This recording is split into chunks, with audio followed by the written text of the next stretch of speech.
এই সংসারে দুই ধরনের মানুষ দেখা যায়, এক সরল, দুই জটিল। এবার এই যে সরল ব্যক্তি থাকে তাদের এই সমাজ দুর্বল মনে করে।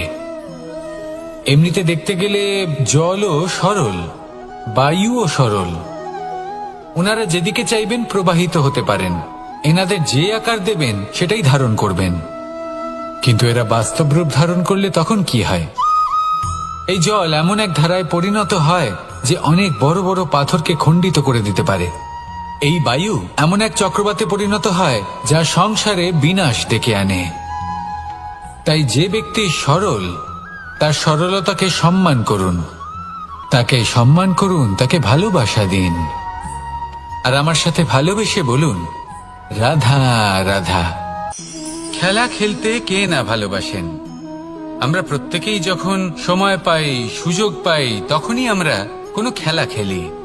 খেলার সময় দুই ধরনের মানুষ ওখানে থাকেন, এক যারা অংশগ্রহণ করেন, আর দুই যারা দেখতে থাকেন, যারা দর্শক হয়ে দেখেন, যারা নিজের পক্ষের বিজয়ের ফলে উচ্ছ্বসিত হয়ে থাকেন, পরাজয়ের ফলে শোক পালন করেন, পরামর্শ দিয়ে থাকেন। আর বিজয়ী কে হন? বিজয়ী তিনি হন যিনি অংশগ্রহণ করেন। নির্বাচন আপনাকে করতে হবে, আপনি কি করতে চান? আপনি কি খেলোয়াড় হতে চান, নাকি আপনি দর্শক হতে চান? যদি আপনি বিজয়ের আনন্দ লাভ করতে চান, সেই রোমাঞ্চ অনুভব করতে চান, তাহলে খেলতে হবে। ময়দানে আপনাকে নামতেই হবে। পরাজয়ের সম্ভাবনার ভয়ের সাথে আপনাকে লড়াই করতেই হবে। বিপক্ষের আহ্বানকে স্বীকার করতেই হবে, খেলোয়াড় হয়ে উঠতে হবে। তবেই এই বিজয়ের সম্ভাবনা থাকবে। আসলে কি, দর্শক হয়ে পরামর্শ দেওয়া অত্যন্ত সহজ। ময়দানে নেমে অংশগ্রহণ করা অত্যন্ত কঠিন। আর এখানে যেটা সহজ তা আপনাকে বিজয়ের পথে কখনোই নিয়ে যাবে না। আসুন আমার সাথে ভালোবেসে বলুন, রাধা রাধা। এই সংসারে মানুষ জন্মগ্রহণ করেন, বড় হতে থাকেন, পুরুষার্থ লাভ করেন, অর্জন করেন। অর্জন করা আসলে কি? বেশিরভাগ মানুষ বলেন অর্জন করা অর্থাৎ ধন সম্পত্তি অর্জন করা। আর কি অর্জন করা যায়? আর কি লাভ করা যায়? আসল প্রশ্ন হলো এটাই যে কি এমন আছে যা বাস্তব রূপে অর্জন করার যোগ্য। তা হলো ব্যবহার, জ্ঞান এবং সন্তোষ। কেন? কারণ আপনি যখন এই সংসার ছেড়ে চলে যাবেন, তখন আপনার ধন সম্পত্তি আপনাকে বিদায় জানাতে আসবে না। আপনাকে বিদায় জানাতে আসবে আপনার আপনজন, যাদের সাথে আপনার সুসম্পর্ক ছিল। সমগ্র সংসারে সহস্র মানুষ ধন অর্জন করে থাকেন। শ্রেষ্ঠ মানুষ হলেন তিনি যিনি ব্যবহার, জ্ঞান এবং সন্তোষ অর্জন করে থাকেন, একে সকলের মধ্যে বিতরণ করেন। তাই এটাই করুন, আর আমার সাথে ভালোবেসে বলুন, রাধা রাধা। এই সংসারের আরম্ভ থেকে এখনো পর্যন্ত এবং ভবিষ্যতেও একটা যুদ্ধ আছে যা হয়ে চলেছে, চলতেই থাকবে। পাপ এবং পুণ্যের মধ্যে যুদ্ধ, সত্য এবং অসত্যের মধ্যে যুদ্ধ। এই যুদ্ধ চলেই আসছে। আর এই যুদ্ধে যারা লড়েন তাদের আমরা সবসময় জয় জয়কার করি। আর যারা এই জয় জয়কার করেন তাদের প্রত্যেকের একটা বিশেষ গুরুত্ব থাকে। যখনই কোনো যোদ্ধা যুদ্ধক্ষেত্রে ক্লান্ত হয়ে পড়ে, শক্তিহীন হয়ে পড়ে, তখন এরা জয় জয়কার করে, শঙ্খ বাজাতে থাকে। সেই যোদ্ধাকে অনুপ্রেরিত করে, শক্তি এবং সাহসে ভরিয়ে তোলে। আর তখন সেই যোদ্ধা সেই যুদ্ধকে এগিয়ে নিয়ে যেতে পারে। যখন শ্রীরাম লঙ্কা যাত্রা করার জন্য সেতু তৈরি করছিলেন, তখন একটা ছোট্ট মিষ্টি কাঠবিড়ালি নিজের মুখে মাটির টুকরো বয়ে নিয়ে গিয়ে তার সাধ্যমতো তাকে সাহায্য করছিল। শ্রীরাম দেখলেন এবং বললেন যে ও তো সবার মনোবল বৃদ্ধি করছে, সবাইকে প্রেরিত করছে। ও বলল যে আমি এত ছোট হয়েও যদি এই কাজ করতে পারি, তাহলে আপনারা সবাই কেন পারবেন না? এটাই হলো সেই সকলের মাহাত্ম্য, যারা জয় জয়কার করেন, অনুপ্রেরিত করেন, সাহস যোগান। ওনারা সেই ব্যক্তি যারা একজন যোদ্ধার মধ্যে যুদ্ধকে জয় করার শক্তি প্রদান করেন। আসুন আমার সাথে ভালোবেসে বলুন, রাধা রাধা। সংসারে আমাদের জীবনে যখন কোনো সুখ বা দুঃখ আসে, তার জন্য আমরা কাউকে না কাউকে অবশ্যই দায়ী করে থাকি, তাই না? এই ব্যক্তি আমাদের সাথে এরকম কাজ করেছেন, তাই আমার সাথে এমন হলো।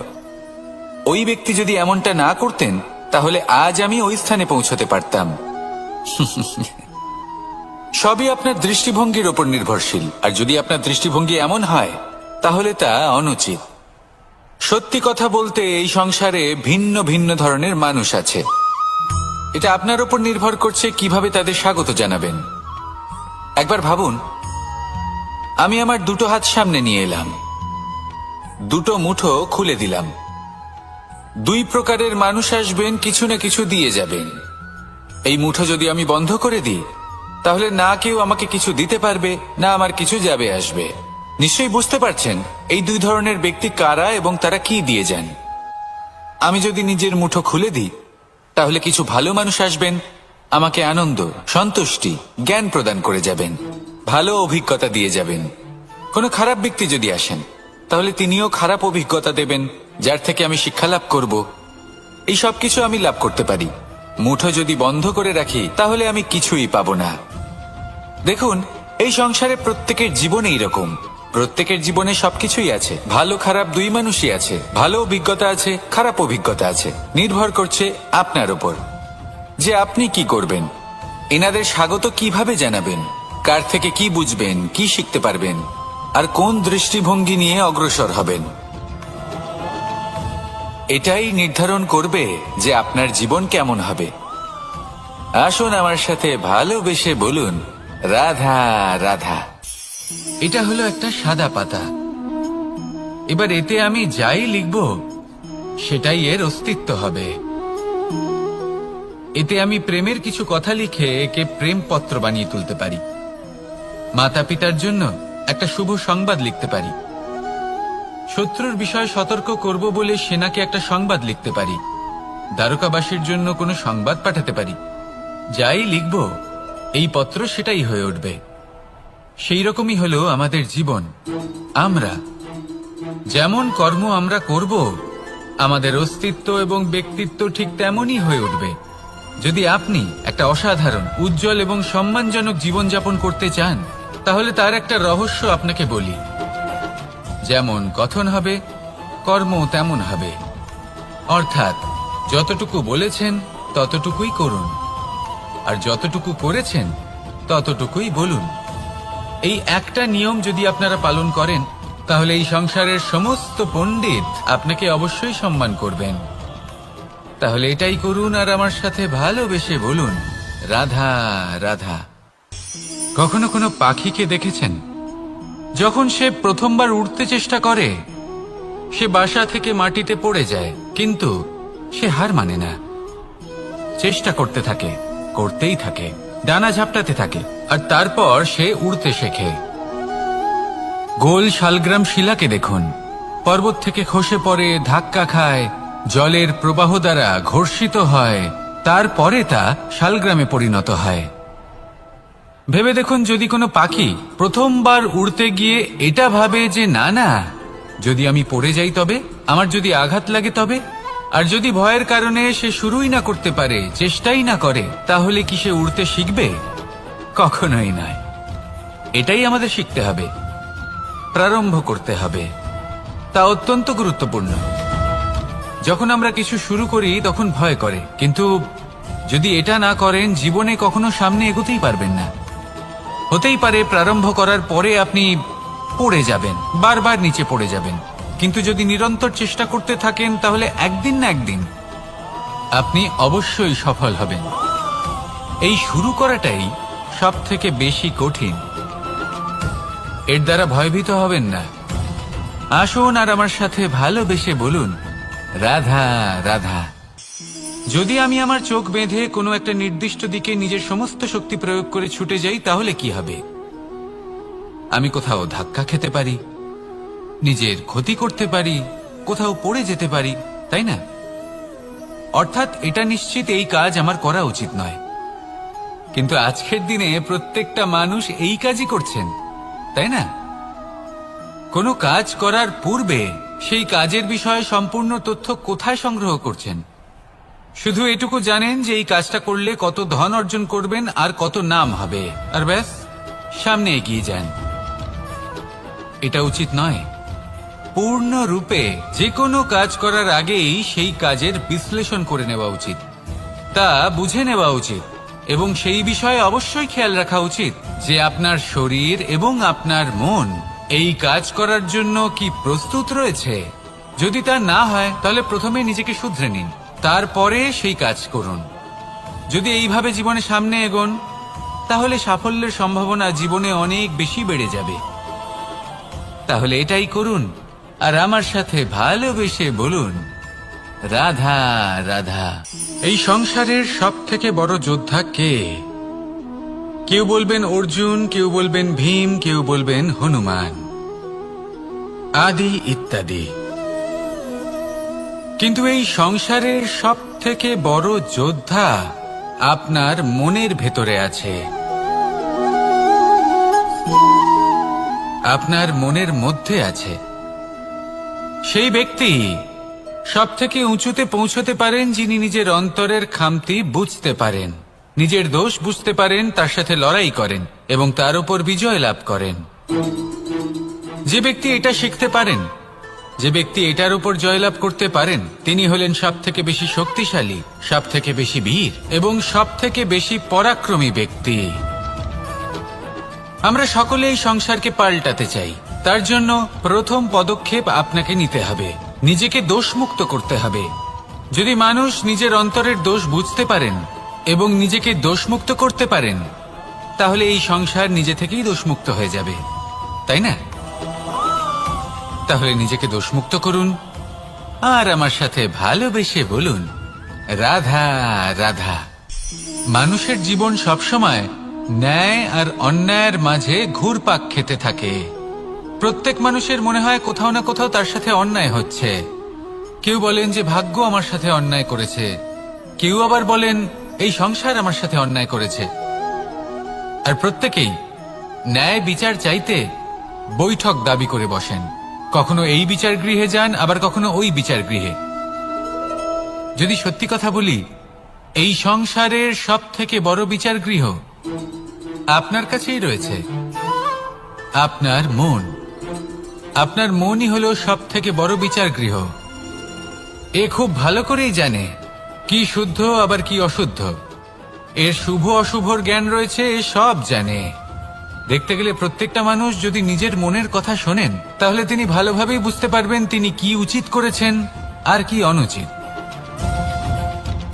দিনে একবার রাত্রের নিদ্রায় যাওয়ার পূর্বে নিজের সাথে বসুন, চোখ বন্ধ করুন আর বিচার করুন আজ আপনি কি উচিত করেছেন আর কি অনুচিত। আপনার মন সঠিক বিচার তখনই করে দেবে। আসুন আমার সাথে ভালোবেসে বলুন, রাধা রাধা। আপনি কখনো কোনো পাথরের বুক চিরে বয়ে চলা কোনো নদী দেখেছেন? পাথর নদীর সামনে নত হয়ে যায়, তাকে বাধা দিতে চেষ্টা করে কিন্তু কখনো বাধা দিতে পারে না। এই নদী হলো ততটাই শক্তিশালী, কিন্তু এর আরম্ভ কোথা থেকে হয়? দূরে কোথাও কোনো পর্বতের চূড়াতে এক বিন্দু জল ঝরে পড়ে আর তার সাথে হিম গলিয়ে দেয়। তারপর জলের শক্তি বৃদ্ধি পায়, তারপর অনেক বিপদের সম্মুখীন হয় আর অনেক ধরনের বাধা সে অতিক্রম করে। তার শক্তির এতটাই বৃদ্ধি হয় যে তাকে বাধা দেওয়া একেবারেই অসম্ভব ব্যাপার হয়ে যায়। দেখুন, নদী তো মহান বটেই, কিন্তু তাকে মহান করে তুলেছে কে? সেই সকল বিপদ যার থেকে ও কখনো পালায়নি। সেইভাবেই আমাদেরও বিপদ থেকে পালিয়ে গেলে হবে না, তার সম্মুখীন হতে হবে সাহসের সাথে, পূর্ণ শক্তি প্রয়োগ করে। তবেই আমরা শিখতে পারবো, তবেই আমরা সামনে এগোতে পারবো। যদি আপনি জীবনে কুন্দন হয়ে উঠতে চান তাহলে জ্বলন সহ্য করতেই হবে। আসুন আমার সাথে ভালোবেসে বলুন, রাধা রাধা। এ হলো গোলাপ ফুল, একে আমরা সকলেই চিনি। সমগ্র সংসার ভালোবাসে এই পুষ্পকে। এই ফুল দেখতেও সুন্দর। সব থেকে বেশি গুরুত্বপূর্ণ কথা হলো এর সুগন্ধ। যা দূর দূরান্ত থেকে ব্যক্তিদেরকে আকৃষ্ট করে। এই সুন্দর পুষ্প একটু মন দিয়ে দেখলেই দেখা যায় এর নিচে কাঁটা রয়েছে। এই সংসার বলে, এ প্রকৃতির কেমন রচনা, এত কোমল পুষ্প, এটা কি তীক্ষ্ণ কাঁটা সহ প্রস্ফুটিত হয়? এটাই হলো জীবনের সত্য। আমাদের অন্তরের সদ্গুণ, সেগুলিও এই ফুলের মতোই সুন্দর। সংসার এর সৌন্দর্য দেখতে পায়, এর সুগন্ধ চতুর্দিকে ছড়িয়ে পড়ে। কিন্তু এই সদ্গুণ জাগ্রত করে তোলার জন্য কঠোর পরিশ্রম করতে হয়, প্রতিনিয়ত চেষ্টা করে যেতে হয়। তাই জন্য যদি আপনি জানেন আপনার পথ উচিত কিন্তু তা কাঁটায় পরিপূর্ণ, তাহলে থামবেন না, চলতে থাকুন। একবার যদি অন্তরের সদ্গুণ জাগ্রত হয়, তাহলে এই সংসার এর সৌন্দর্য দেখবে আর সুগন্ধে আকর্ষিত হয়ে আপনার কাছে আসবে। এই মন, এই জীবন প্রসন্ন হয়ে বলবে, রাধা রাধা। মোহনের বাঁশির এই সুর, এই সঙ্গীত কার না পছন্দ হয়, সবারই খুব ভালো লাগে। এবার এই সুর আসে কোথা থেকে? কেউ বলবেন কৃষ্ণের হৃদয় থেকে। সত্য কথা, এই সুর হৃদয় থেকে নির্গত হয় এবং প্রকট হয় এই বাঁশি থেকে। এই বাঁশিটাকে দেখুন, এই ছিদ্রগুলি দেখুন, প্রত্যেকটা সুর থেকে নিজস্ব একটা স্বর নির্গত হয়। এবার যে ব্যক্তি এই সমস্ত সুর এবং স্বর বুঝতে পারেন, এতে নিপুণ, তিনি এই বাঁশির দ্বারা যে সুর নির্গত করবেন তা তো মধুর অবশ্যই হবে। এবার জীবনের সাথেও কিছুটা এরকমই ঘটে। জীবনের কিছু নীতি থাকে, অর্থ, কুটুম্ব এবং আধ্যাত্মিক। যদি জীবনের প্রত্যেকটা মুহূর্ত সুখময় হয় এরকম আপনি চান, তাহলে এই তিনটি নীতিতে আপনাকে নিপুণ হতে হবে। কোনো একটি বিশেষ নীতির প্রতি যদি আপনি বেশি ঝুঁকে পড়েন, তাহলে বাকি দুই নীতি থেকে যা সুখ লাভ করা সম্ভব তা পারবেন না। ধন অর্জন করতে হবে পরিবারের জন্য, পরিবারের সুখ মনের শান্তির জন্য, মনে শান্তির প্রয়োজন মনের শুদ্ধতার জন্য। যখন এই মন শুদ্ধ হবে, জীবন শুদ্ধ হবে, পবিত্র হবে, সুন্দর হবে এবং ভালোবেসে বলবে, রাধা রাধা। জল, এ হলো জীবনের আধার, পঞ্চতত্ত্বের মধ্যে একটি, আর অত্যন্ত বিশেষ। এর থেকে অনেক বড় শিক্ষা পাওয়া যায়। এই জল, গন্তব্যের বিষয়ে এর স্পষ্ট ধারণা আছে। ও জানে ওর লক্ষ্য কি, আর প্রয়াস করে ততদূর সে পৌঁছেও যায়। এটি পর্বত থেকে বয়ে নিচে নেমে আসে, নদীর সাথে সমাহিত হয়ে তার সাথে বয়ে চলে, চিরসবুজ বনানী গড়ে তোলে, প্রাণীদের তৃষ্ণা নিবারণ করে, সামনে এগিয়ে চলে, মানুষের সাথে মিলিত হয়। যারা একে বাঁধের মধ্যে বেঁধে রাখতে চেষ্টা করে, সে বন্দি দশাতেও থেকে যায়, মানুষের কল্যাণ করে।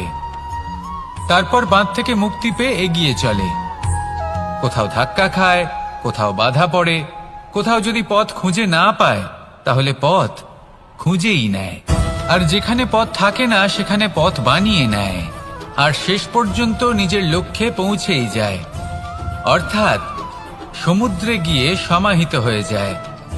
আমাদেরও কিছুটা এরকমই হয়ে উঠতে হবে। যেখানেই যাবেন সকলের কল্যাণ করুন, সামনে এগোন। আপনি কোথাও পড়ে গেলে, ধাক্কা খেলে আঘাত লাগবেই, উত্থান পতন লেগেই থাকে। সামনে এগোতে থাকুন। কোথাও পথ না পেলে তা খুঁজে নিন, কোথাও পথ না থাকলে তা বানিয়ে নিন। নিজের গন্তব্যের কথা সব সময় মনে রাখুন। শেষ পর্যন্ত নিজের মোক্ষ লাভ আপনি অবশ্যই করবেন। আর আমার সাথে ভালোবেসে বলুন, রাধা রাধা।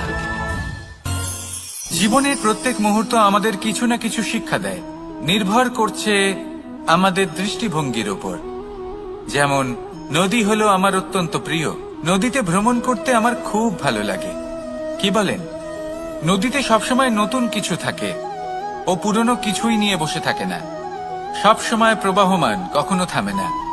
ততক্ষণ থামে না যতক্ষণ না সাগরে গিয়ে সমাহিত হচ্ছে। ঠিক এইভাবেই আমাদেরও উচিত নিজের জীবন অতিবাহিত করা, নদীর মতো। প্রত্যেক মুহূর্ত নতুন, তাই সেইভাবেই জীবন যাপন করুন। পুরনো কিছুই একত্রিত করে রাখবেন না, বিগত স্মৃতির মাঝে নিজেকে হারিয়ে ফেলবেন না।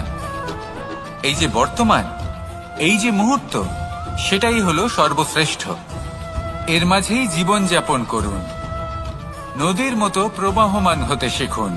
আপনি শিখে গেলে তাহলে মনে রাখবেন, আমার আপনার মাঝে বিচরণ করতে বড়ই ভালো লাগবে।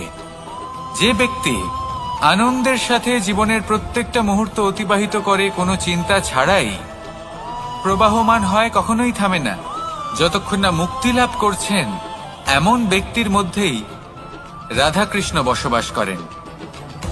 তাহলে আসুন আমার সাথে ভালোবেসে বলুন, রাধা রাধা। আমাদের জীবনে গুরুজনেরা, জ্ঞানী মানুষজন সবসময় একটা কথা বলেন, ধৈর্য ধরো। শুধুমাত্র দুটো শব্দ, কিন্তু কতটা বিশাল সেটা বোঝার চেষ্টা করুন। ছোট একটা অস্ত্র হাতে নিন এবং একটা বিশাল পর্বতে নিরন্তর প্রহার করতে থাকুন। ধৈর্য ধরে সেই কাজ করতে থাকুন। এমন একদিন আসবে, এই বিশাল পর্বতে আপনি একটা পথ তৈরি করবেন। কোনো ধনুর্ধর যখন নিজের বিদ্যা অর্জন করেন, তখন তাকেও ধৈর্য ধরতে হয়, তার নিজেকে সময় দিতে হয়, তবেই সে ধনুর্বিদ্যা শিখতে পারে। সেইভাবে আমাদের জীবনেও ধৈর্য ধরার খুব প্রয়োজন। পরিবারে ধৈর্য রাখতে পারলে তাহলে আস্তে আস্তে দেখবেন প্রেম বৃদ্ধি পাচ্ছে। সমাজে যদি ধৈর্য রাখতে পারেন, তাহলে আস্তে আস্তে এই সমাজ আপনাকে সম্মান করবে। যদি নিজের জীবনে ধৈর্য রাখতে পারেন, তাহলে নিজে থেকেই আত্মবিশ্বাস বাড়বে, নিজের বিকাশ হবে। জীবনে সবই সম্ভব যদি ধৈর্য রাখতে পারেন। হয়তো আস্তে আস্তে হবে, কিন্তু হবে অবশ্যই। শুধু ধৈর্য রাখুন, কারণ ধৈর্যই সব থেকে বড় পুঁজি। আসুন আর আমার সাথে ভালোবেসে বলুন, রাধা রাধা। আমাদের জীবনে যখনই আমরা কোনো বড় দায়িত্বের সম্মুখীন হই, তখন আমরা তার থেকে দূরে পালাই, আর এই অজুহাত দিই যে না না, এত বেশি ভার বহন করার যোগ্যতা আমার নেই, আমি করতেই পারবো না। দেখুন, এই সংসারে ভিন্ন ভিন্ন ধরনের গাছ আছে, ছোট গাছ, বড় গাছ, কিন্তু বটগাছের মতো বড় এবং নিবিড় গাছ আর একটাও নেই। সে নিঃস্বার্থভাবে এই সংসারকে সেবা করে যায়, ছায়া প্রদান করে, শীতলতা প্রদান করে। আর যখন এমন সময় আসে যখন তার উপর বোঝা অত্যন্ত বেড়ে যায়, সে কিন্তু কোনোভাবেই ভেঙে পড়ে না।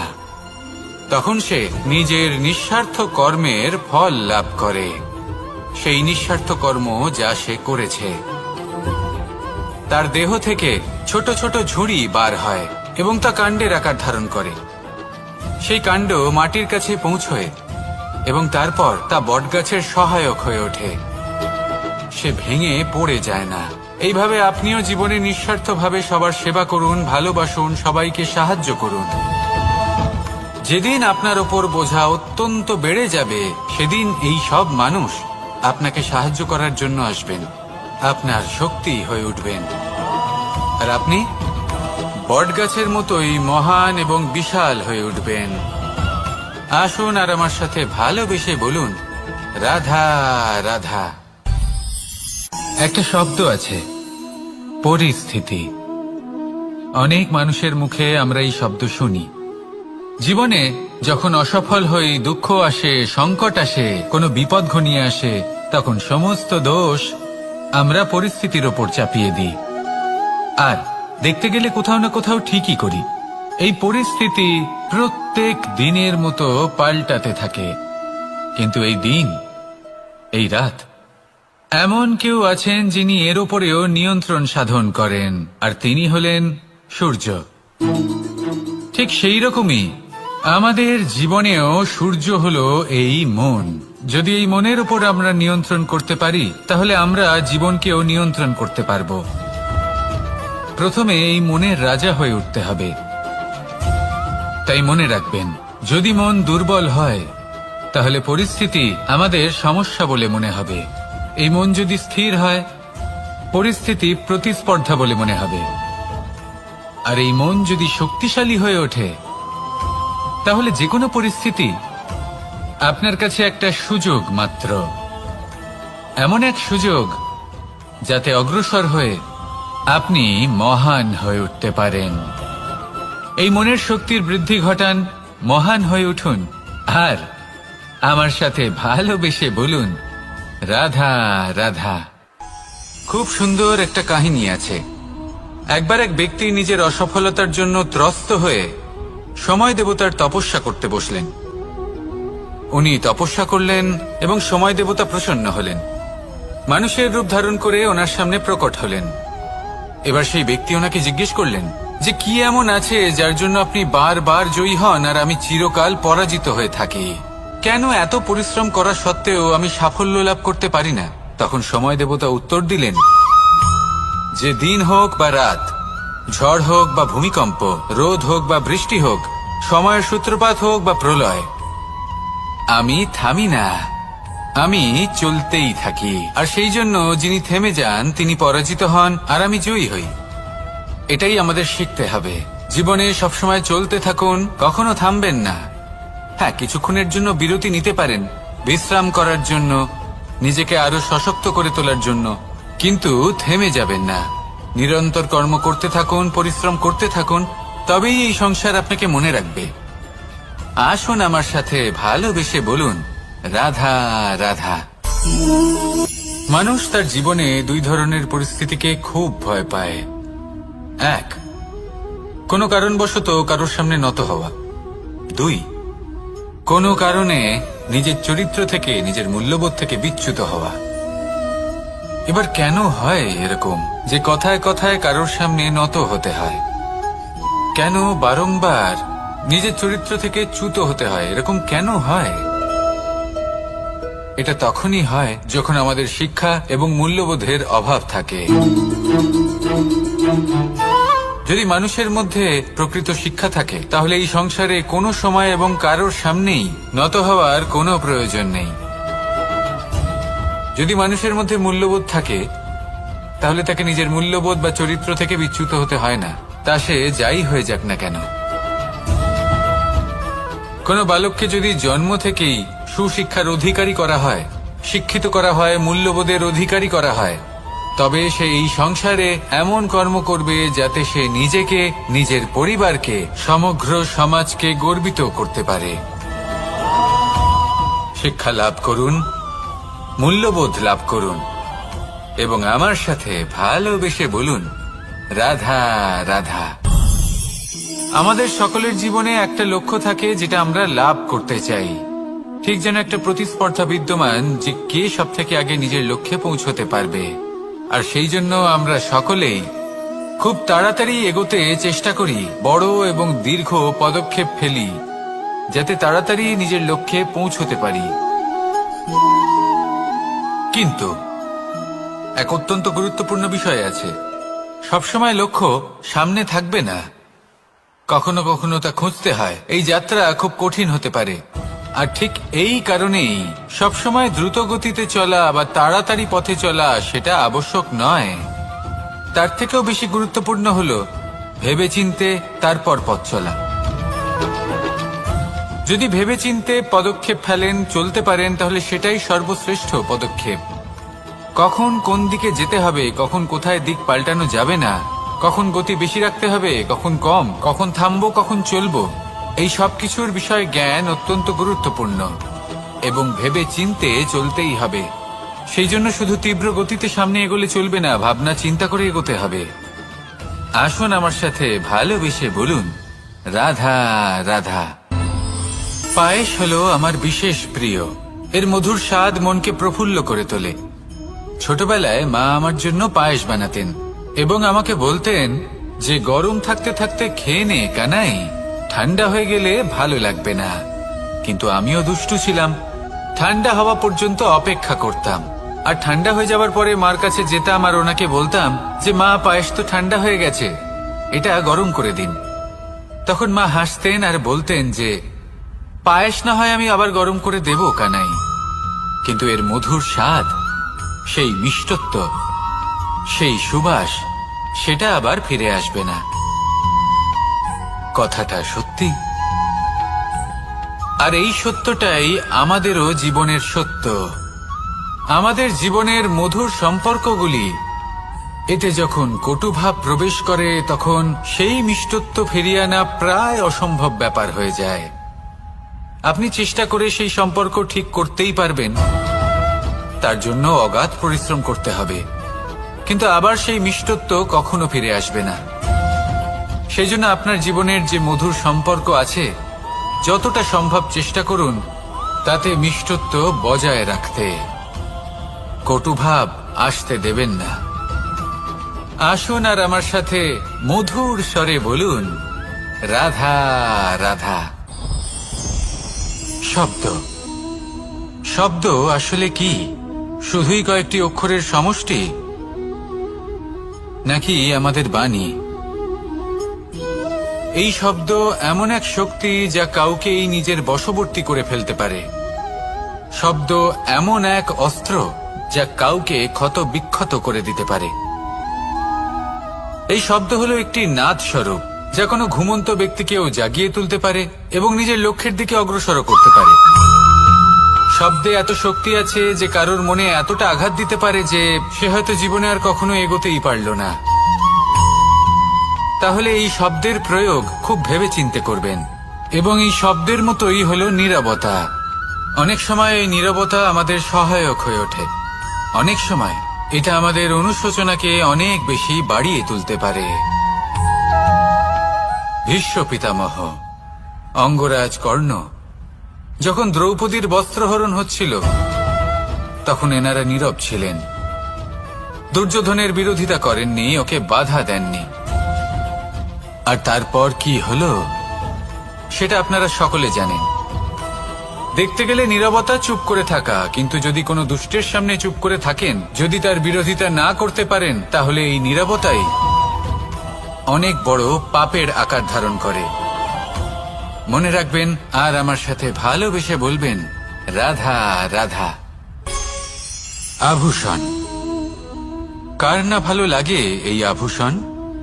আমরা পরিশ্রম করি, ধন অর্জন করি আর আভূষণ কিনে থাকি, কখনো নিজের জন্য, কখনো বা তাদের জন্য যাকে আমরা ভালোবাসি, বা তাদের জন্য যাকে আমরা সম্মান করি। হয়তো সেই জন্যই সীতা চূড়ামণি ধারণ করেছিলেন এবং আমি সামন্তকমণি। কিন্তু এটাই কি সেই প্রকৃত আভূষণ যা আপনার মূল্য বৃদ্ধি করে? না।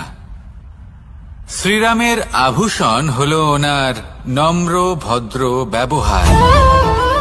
মাতা সীতার আভূষণ হলো ওনার সততা, ওনার নিষ্ঠা, ওনার ত্যাগ। অর্জুনের আভূষণ ছিল ওনার একাগ্রতা। রাধার আভূষণ ওনার প্রেম। এই আভূষণ কোথাও নেই, আপনার মনে আছে।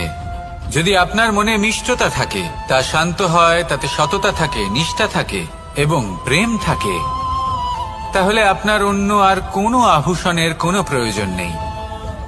আপনি যতই ভিড়ের মাঝে থাকুন, আপনার ঔজ্জ্বল্য চোখে পড়বে। আসুন আর আমার সাথে ভালোবেসে বলুন, রাধা রাধা।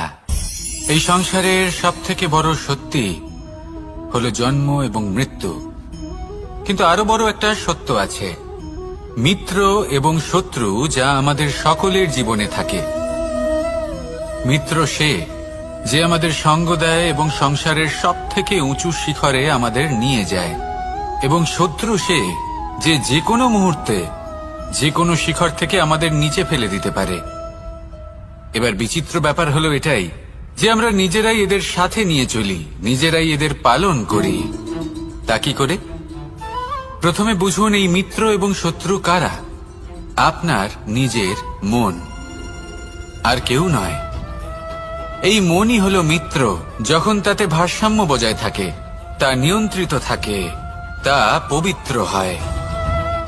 কিন্তু যদি এই মন অনিয়ন্ত্রিত হয়ে পড়ে, যদি আপনাকে সে নিয়ন্ত্রণ করতে শুরু করে, তখন সেই আপনার সবথেকে বড় শত্রু হয়।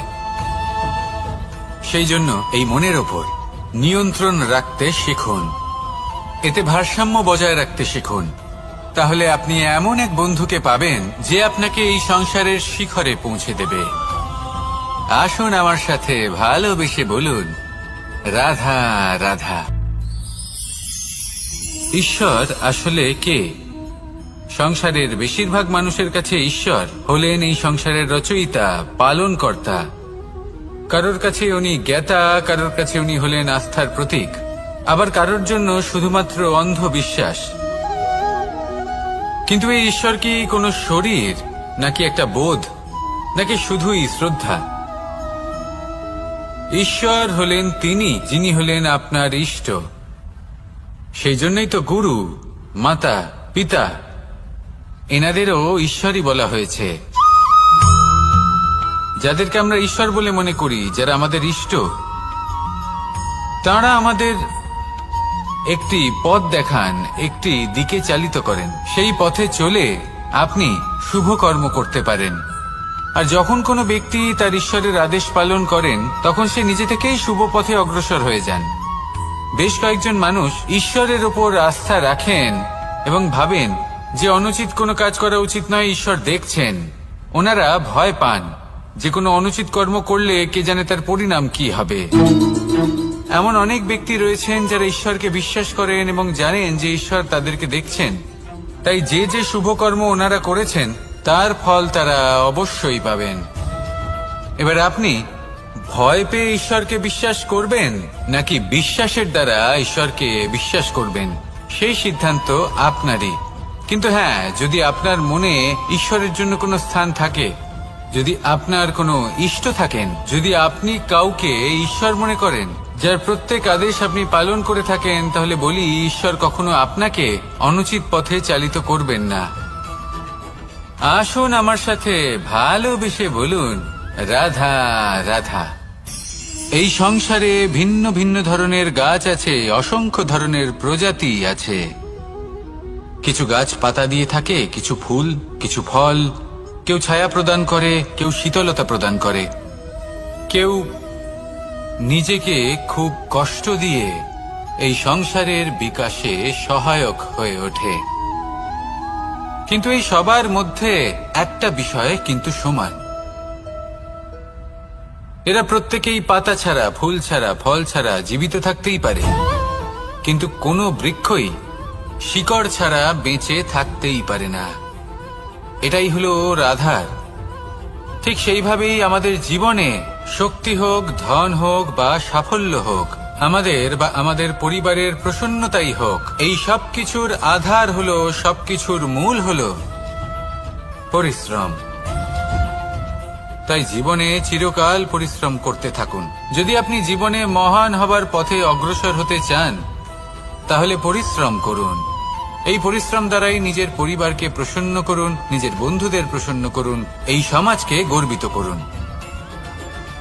আসুন আমার সাথে ভালোবেসে বলুন, রাধা রাধা। কখনো কোনো বাগানের কোনো বৃক্ষকে দেখেছেন? যেখানে সুগন্ধি ফুল থাকে, রসালো ফল থাকে, তখন মন প্রফুল্ল হয়ে ওঠে। মন থেকে সেই বৃক্ষের প্রতি ভালোবাসা জন্মায়। কিন্তু যিনি বাগানের মালিক, শুধুমাত্র তিনিই জানেন যে কিভাবে এই বৃক্ষকে আগলে রাখতে হয়, কিভাবে তার পরিচর্যা করলে এতে সুন্দর সুগন্ধি ফুল হবে, রসালো ফল হবে। কখনো কখনো প্রয়োজনের থেকে বেশি রোদ পেলে এই বৃক্ষগুলি শুকিয়ে যায়। প্রয়োজনের থেকে কম রোদ পেলেও এই বৃক্ষ কিন্তু শুকিয়ে যায়। প্রয়োজনের থেকে কম জল যদি পায়, এই বৃক্ষ শুকিয়ে যেতে পারে। প্রয়োজনের থেকে অতিরিক্ত জল যদি পায়, তখনও এই বৃক্ষের শিকড়গুলি নষ্ট হয়ে যেতে পারে। এবার এটাই কিন্তু আমাদের সংসারের সাথেও হয়। আমাদের সংসারের সকল প্রতিভাশালী ব্যক্তি, যেমন লেখক, বিচারক, প্রবক্তা, যোদ্ধা, এদের সবার ক্ষেত্রে এই কথাটাই প্রযোজ্য। যদি বেশি প্রশংসা করা হয়, তাহলেও এরা হারিয়ে যাবেন। প্রয়োজনের থেকে বেশি যদি নিন্দা করা হয়, তখনও তারা নত হয়ে পড়বেন। তাহলে আপনি এদের রক্ষা করুন এবং নিজেদেরও। মনে রাখবেন একটা কথা, জেনে রাখুন কখন কোন নিন্দায় আপনি লজ্জিত হবেন না, আর কখন কোন প্রশংসার দ্বারা নিজের মধ্যে অহংবোধ জাগ্রত করবেন না। এই মন সুপ্রসন্ন হয়ে বলবে, রাধা রাধা। যদি আমি কোনো বনে যাই, কোনো নির্জন বনে, সেই বনের বিষয়ে, সেই পথের বিষয়ে, গাছপালার বিষয়ে, পশুপক্ষীর বিষয়ে আমার যদি কোনো জ্ঞান না থাকে, সেই বনের ক্ষুদ্র থেকে ক্ষুদ্রতর অংশের বিষয়ে যদি আমার কোনো জ্ঞান না থাকে, তাহলে হতেই পারে সেই বনে কোথাও আমি হারিয়ে যাব। হয়তো এমনভাবে হারিয়ে যাব কোনোদিনও বাইরেই বেরোতে পারবো না। তাই সেই বনের বিষয়ে জ্ঞান লাভ করা আবশ্যক। এটাই হলো শিক্ষা। জীবনে বেশিরভাগ মানুষই কেন অসফল হন? ওনারা একটা লক্ষ্য স্থির করেন, কিন্তু সেই পথের বিষয়ে তারা পর্যাপ্ত জ্ঞান অর্জন করেন না। সেই পথে কি বিপদ আসতে পারে প্রত্যেকটা পৃষ্ঠার জ্ঞান তাদের নেই, আর সেই জন্যই তারা অসফল হন। আপনি জীবনে যখনই কোনো লক্ষ্য স্থির করবেন, কোনো লক্ষ্য সাধন করবেন, পরিকল্পনার সাথে সেই পথে অগ্রসর হন। সেই পথকে বোঝার চেষ্টা করুন, সেই পথের বিপদ সম্পর্কে জ্ঞান লাভ করুন, সবকিছু জানার চেষ্টা করুন, অজানা তথ্য আহরণ করুন, আর তারপর সেই লক্ষ্যের প্রতি নিজেকে সমর্পিত করুন। তবেই আপনি সাফল্য লাভ করবেন। আর এই মন প্রসন্ন হয়ে বলবে, রাধা রাধা। আপনি নিশ্চয়ই কখনো অনুভব করেছেন, যদি কোনো নির্মল ব্যক্তির কাছে গিয়ে বসেন, তাহলে মনে নির্মল অনুভূতি হয়, এই মন শান্ত হয়ে যায়। সেইখানেই কোনো দুশ্চরিত্র মানুষের কাছে গিয়ে বসলে এই মন বিচলিত হয়ে যায়। কারণটা কি? কারণ যে ব্যক্তি নির্মল মনের, তিনি সবার মধ্যে নির্মলতা ছড়িয়ে দেন। আমাদের অন্তরে যা থাকে আমরা সেটাই সবার মধ্যে বিতরণ করি। যদি আপনি এই সংসারে শুভ বোধ ছড়িয়ে দিতে চান, তাহলে প্রথমে শুভ গ্রহণ করুন, তা অর্জন করুন। এই সংসারে জ্ঞানের শক্তি লাভ করুন, আর সেই জ্ঞানের শক্তি সংসারে বিতরণ করুন। শান্তি এবং সন্তোষ প্রদান করুন। কারণ যেমন বীজ এই সংসারে বপন করবেন, তেমনই ফল আপনি লাভ করবেন। যেমন দেবেন তেমন ফিরেও পাবেন। এই সংসারে জ্ঞান প্রদান করুন, শান্তি প্রদান করুন, সন্তুষ্টি প্রদান করুন। এই সংসারে ভালোবাসা বিতরণ করুন, আর এই প্রেম ভাব নিয়েই বলুন, রাধা রাধা। বলুন, শ্রেষ্ঠ কে? রেশমের সুতো যিনি তৈরি করেন, নাকি তিনি যিনি এই সুতো দিয়ে বস্ত্র তৈরি করেন? নিশ্চিতভাবে যিনি বস্ত্র বানান। এবারে বলুন, শ্রেষ্ঠ কে? নদী তটে মাটি ছড়িয়ে রেখে দেয় যে বান, নাকি সেই মাটি একত্রিত করে তাই দিয়ে যিনি মূর্তি বানান সেই মূর্তিকার? নিশ্চিতভাবেই মূর্তিকার। এবারে বলুন, শ্রেষ্ঠ কে? দেবতা আর দানবের সেই দল, যারা অমৃত পাওয়ার জন্য এই সংসারে হলাহল ছড়িয়ে দিয়েছে, নাকি মহাদেব, যিনি এই হলাহল নিজে পান করে নিজের কণ্ঠে ধারণ করেন? নিশ্চিতভাবেই মহাদেব সর্বশ্রেষ্ঠ। ঠিক এইভাবেই সংসারে ছোট ছোট ব্যাপারকে যারা বড় করে দেখেন, তারা শ্রেষ্ঠ হন না। কারণ ছোট ছোট খুঁটিনাটিকে দ্বন্দ্বে পরিণত করা অত্যন্ত সহজ, কিন্তু সর্বশ্রেষ্ঠ তিনিই হন যিনি নিজের বিচার বুদ্ধি দিয়ে বড় বড় যুদ্ধের অবসান ঘটান। রাধা রাধা। সংসারে সব থেকে কঠিন কাজ কি? কেউ বলবেন পর্বত আরোহণ করা, কেউ বলবেন সাঁতার কাটা, কেউ বলবেন আকাশে ওড়া। কিন্তু বাস্তবে সত্যি কি এগুলি কঠিন? আসলে যদি দেখা যায় তো এগুলি কিছুটা আলাদা। যে কাজ আমরা করতে অভ্যস্ত নই, আমরা তাকে কঠিন ভেবে নিই। যেমন সাঁতার কাটা আলাদা, পাহাড়ে ওঠার কলা আলাদা, আকাশে ওড়ার কলা আলাদা। যেমন কিছু মানুষ গণিত আর বিজ্ঞানকে কঠিন ভেবে নেয়, কিন্তু বাস্তবে এটা সাহিত্যের থেকে কিছুটা ভিন্ন, কঠিন নয়। দেখুন, এই সংসারে কঠিন কিছুই নেই, শুধু একে অপরের থেকে কিছুটা ভিন্ন। যেমন কোনো মানুষ হন, সম্পর্ক হোক, কারোর চিন্তাধারা বা বিচার বুদ্ধি হোক, কখনো কখনো আমরা বুঝতে পারি না। কারণ আমাদের চিন্তাধারা ও বিচার বুদ্ধির থেকে সেগুলি আলাদা। কিন্তু যদি এটা বুঝে নেওয়া যায় যে সেটা কঠিন নয়, একটু ভিন্ন মাত্র, তাহলে অনেক সম্পর্ক বাঁচানো যেতে পারে। রাধা রাধা। আপনি কখনো কোনো পাখি দেখেছেন? তীব্র বায়ু, ভয়ানক বর্ষা, হিংস্র জীব একাধিকবার তাদের বাসা নষ্ট করে দেয়, কিন্তু তাও সে ঝড়ের সাথে ঝগড়া করে না। সে কখনো বর্ষাকে হিংসে করে না, আর না সে হিংস্র পশুদের ওপর প্রতিশোধ নেয়। সে শুধু স্থান পরিবর্তন করে, অন্য কোনো শক্ত ডালে আবার নিজের বাসা বানাতে উদ্যোগী হয়, আর তারপর সফল হয়ে নিজের পরিবার প্রতিষ্ঠা করে। আর তারপর কিছু মাসের মধ্যেই তার ছোট সন্তানদের আকাশে ডানা মেলে উড়তে দেখা যায়। অন্যদিকে একটি সাপ প্রহারের প্রতিশোধ নেওয়ার উদ্দেশ্যে মানুষের বসতিতে প্রবেশ করে, আর শেষে সে নিজেই মারা যায়। এই শিক্ষাই আমাদের মানুষদের জন্য প্রযোজ্য। প্রতিশোধের আগুনে মানুষ স্বয়ং ভস্ম হয়ে যায়, উত্থান থেকে পতনের দিকে নিয়ে যায়। তাই যদি জীবনে উন্নতি করতে হয়, তবে পরিবর্তনের চিন্তা নিয়ে কর্ম করুন, নয়তো প্রতিশোধ আপনাকে রসাতলে তলিয়ে দেবে। রাধা রাধা। ফলটা দেখছেন আপনি? এটা সেই ফল যেটা গাছের সবচেয়ে উঁচু ডালে পাওয়া যায়,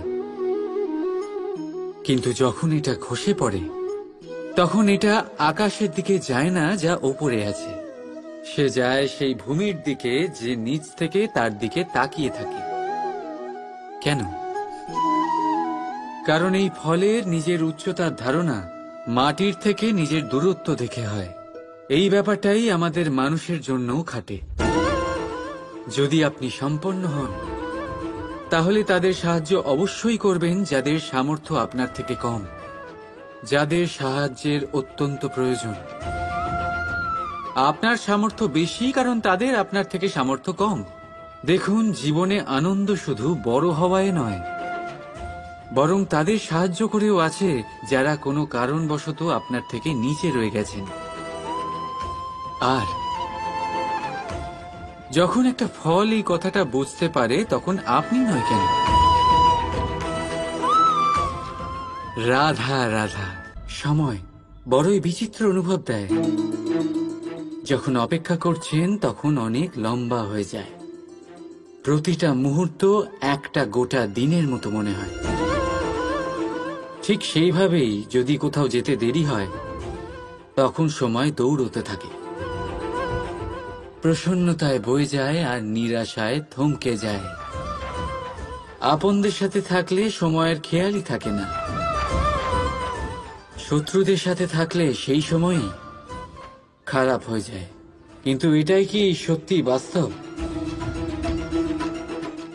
না, সময় তো সময়ই হয়, নিজের গতিতেই চলে সে। শুধু সেই গতির আভাস আমাদের মানসিক অবস্থা অনুযায়ী বদলে যেতে থাকে। তাই এই সমস্যা সময়ের নয়, আমাদের মানসিকতা। তাই নিজেকে খুশি রাখুন, অন্যদেরও খুশি রাখুন। আগের সমস্ত ঘটনা ভুলে যান আর একটা উজ্জ্বল ভবিষ্যতের দিকে অগ্রসর হন। সময় সবসময় ভালোই লাগবে। প্রেম করুন সবার সাথে, সময় সবসময় সুখেই কাটবে। রাধা রাধা। অগ্নি জীবনে খুব মহত্বপূর্ণ হয়। এই অগ্নি উজ্জ্বলতা হয়ে আমাদের জীবিত রাখে। কিন্তু ভাবুন, যদি এই উজ্জ্বলতা ক্রোধের অগ্নি হয়ে দিকভ্রষ্ট হয়, তাহলে কি হবে? একটা ছোট পাতা দিয়ে শুরু করে গোটা বনকে ছারখার করে দিতে পারে। ঠিক সেরকমই মানুষের ক্রোধের আগুনও অন্যদের তো ভস্ম করেই, কিন্তু তার পূর্বে স্বয়ং নিজেকেই ভস্ম করে দেয়। তাহলে কি করা যায়? কি করে নিয়ন্ত্রণ করা যায় তাকে? উত্তর হলো তাতে জল ঢেলে দিয়ে, জলের মতো বইতে দিন কি। ঠিক সেইভাবে যেমন সূর্য নিজের অগ্নিকে তেজ বানিয়ে আপনার কাছে পৌঁছে দেয়। এটাই পার্থক্য সূর্যের অগ্নি আর ক্রোধের অগ্নির মধ্যে। সূর্যের অগ্নি বিচ্ছুরিত হয়ে প্রতিফলিত হয়ে আসে, আর সেই জন্যই তাকে তেজ বলা হয়। অন্যদিকে আমাদের ক্রোধের আগুনের কোনো সীমাই থাকে না। তাহলে নিজের অন্তরের শক্তিকে ক্রোধের আগুন বানিয়ে জ্বালাতে চান, নাকি উজ্জ্বলতা বানিয়ে বিস্তারিত করতে চান? সিদ্ধান্ত আপনার। রাধা রাধা।